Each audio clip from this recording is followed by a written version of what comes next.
Hello and welcome to People in Profit, our weekly look at the world of business and economics. I'm Charles Pellegrin. In the show this week, as Argentinians debate who to cast their votes for in the presidential election, we'll look at economic policies put forward by the two candidates, one a free market absolutist, the other a proponent of Peronism. With Israel's army waging its offensive into Gaza for a second month, we'll try to assess the devastating economic damage done to the Palestinian territory. And Chad is moving up the meat sector's value chain from traditional pastoral farming to meat processing and exporting.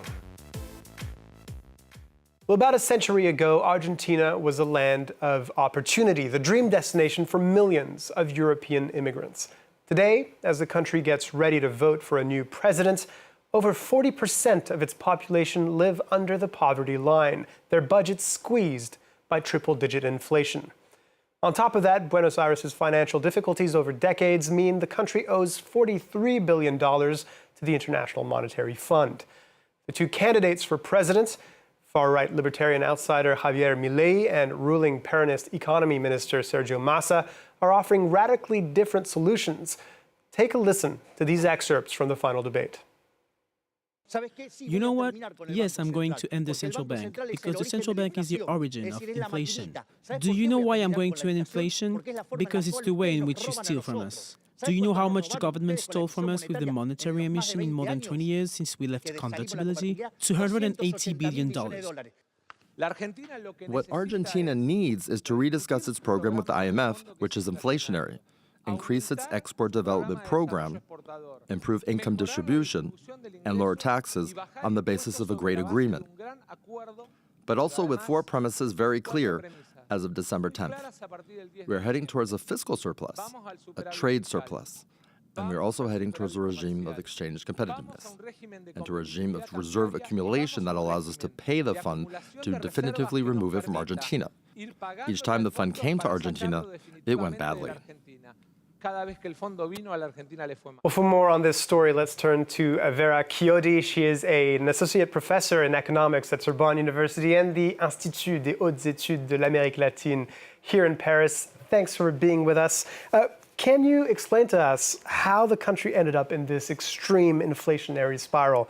What started it and what made it worse? Well, first of all, the pandemic crisis, of course, is one of the explanations on rising prices. Right after, when there was an asymmetric recovery of the economy, we get increases in prices. All the region and most countries around the world suffer from inflation.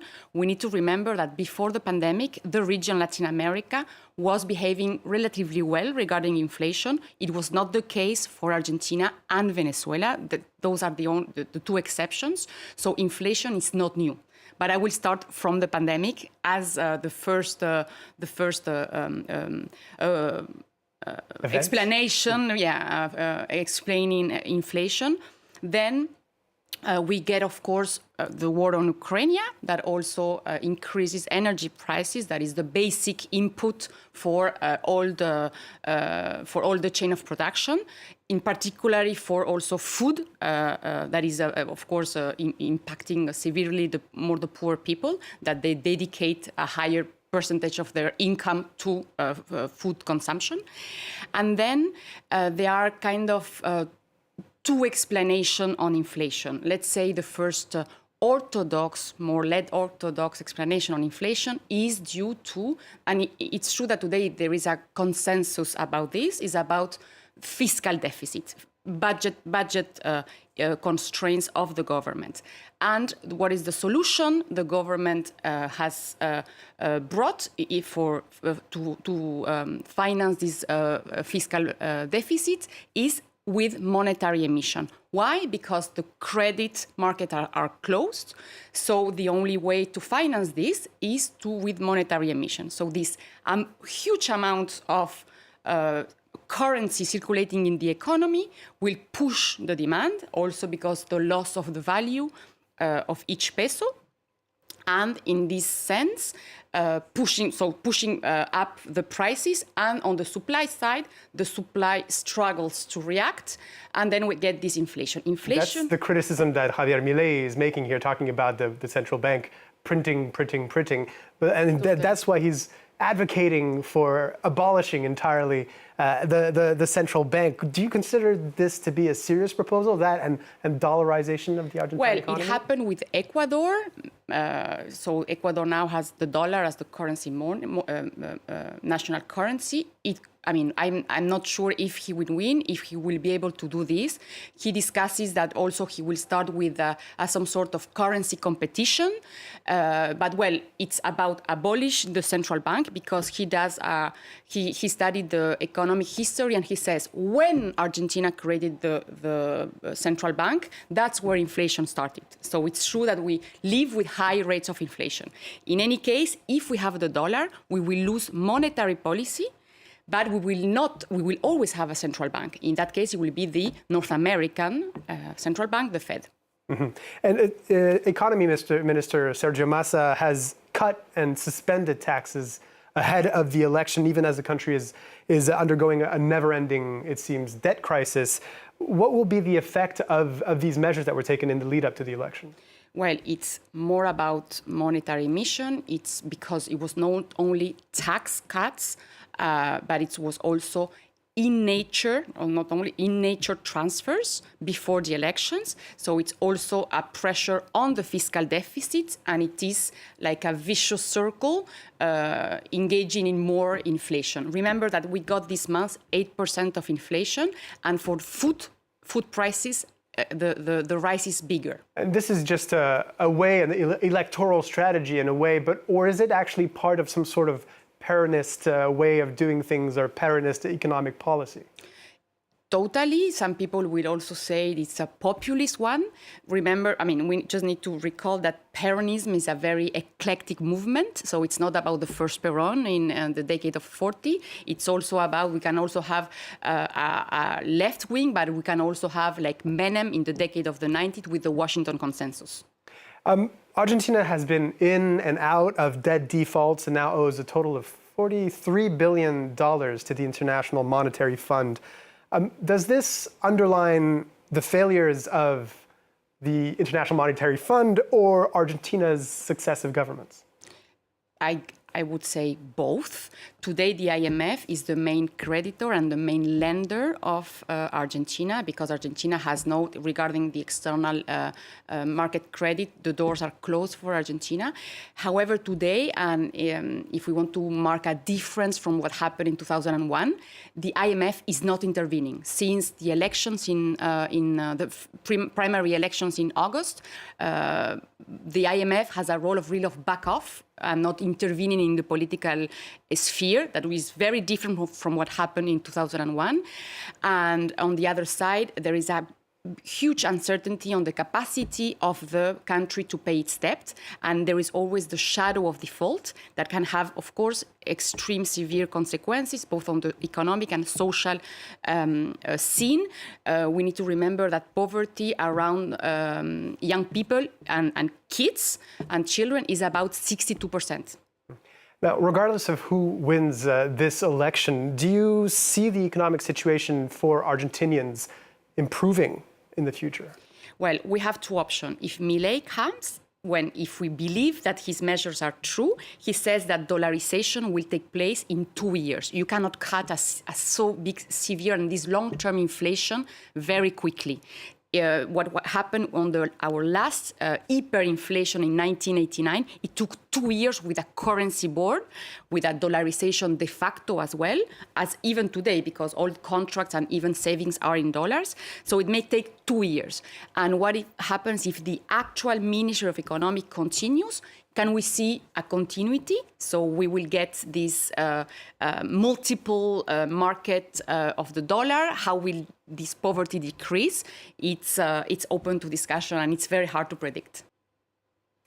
Vera Chiodi, you are an associate professor at Sorbonne University and the Institut des hautes études de l'Amérique latine here in Paris. Thanks for speaking with us. Thank you.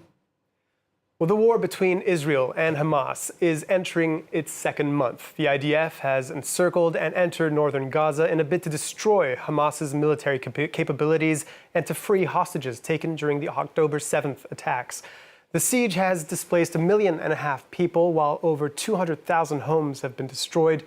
The United Nations Development Program has released a report assessing the impact of the conflict on the Palestinian territories so far, as well as looking forward. Well, Brian Quinn from France 24's Business Desk joins us now. Hi, Brian. Hey, Charles. What's been the effect after 1 month of fighting so far on the Palestinian economy? Well, in the UN's words, unimaginable and unprecedented destruction, not just in Gaza, but in the West Bank as well. Prior to the war, annual Palestinian GDP stood at $20.4 billion. After 4 weeks, that had already shrunk by 4.2%. With 2 months of fighting, the estimate rises to 8.4%. After 3 months, it becomes 12%, wiping out $2.5 billion in economic activity. After 4 weeks, Gaza had already lost 61% of its employment level, 182,000 jobs. The West Bank's employment level down 24%, with 208,000 jobs lost. And moving forward, how worse would things get if the fighting goes on for 2 or 3 more months? So the UN says that more than 400,000 people have already fallen into poverty as a result of the war. By the end of 3 months, that rises to more than 660,000. The UN's Human Development Index measures progress in metrics like life expectancy, employment, and education level. It says that Palestinian HDI overall is likely to be set back by 11 to 16 years, with Gaza's pushed back by 16 to 19 years. And the Israeli government has promised a long campaign to root out Hamas, so it could get very bad indeed, Charles. Well, the end of the conflict is not in sight yet, but the report already describes recovery prospects as challenging and slow. It does. An estimated 45% of Gaza's housing stock is now either damaged or destroyed.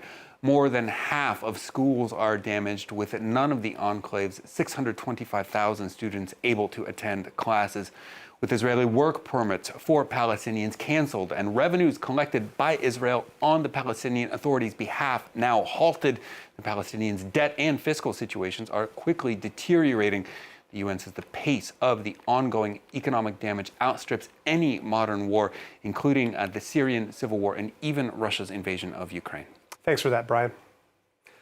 Let's finish this week's show in Chad, whose economy relies majoritarily on the oil sector as well as on live cattle trading. In its quest for development, the country is attempting to scale up the industry by moving into meat processing and export.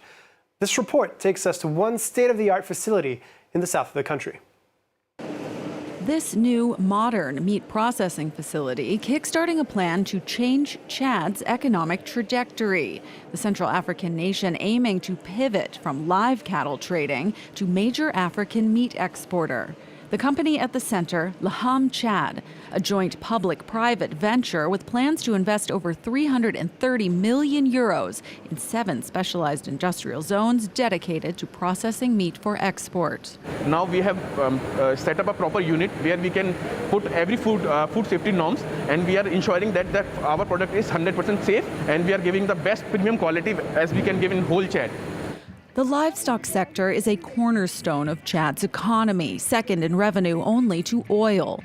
It is home to an estimated 110 million head of cattle, and according to the World Bank, livestock comprises 30% of its GDP, supporting nearly 40% of the population. However, transitioning to processed meat exports does come with challenges. Chad's cattle breeders practice pastoral farming, a nomadic system that makes it difficult to standardize livestock, and the nation has to compete with cheaper exporters in industrialized countries. But many breeders are enthusiastic. We're already seeing that the demand from slaughterhouses has increased in terms of the number of cattle to be supplied daily. We're able to supply as many cattle as they require. The economic plan was built around maintaining pastoralism, and the hope is Chad's nomadic cattle breeding tradition will give its export industry a unique advantage on the international stage. That's all for this week. You can watch our previous shows on France24.com or listen by searching People and Profit on the podcast platform of your choice. And if you have any questions or comments, feel free to reach out to us on social media. In the meantime, thanks for watching and stay tuned.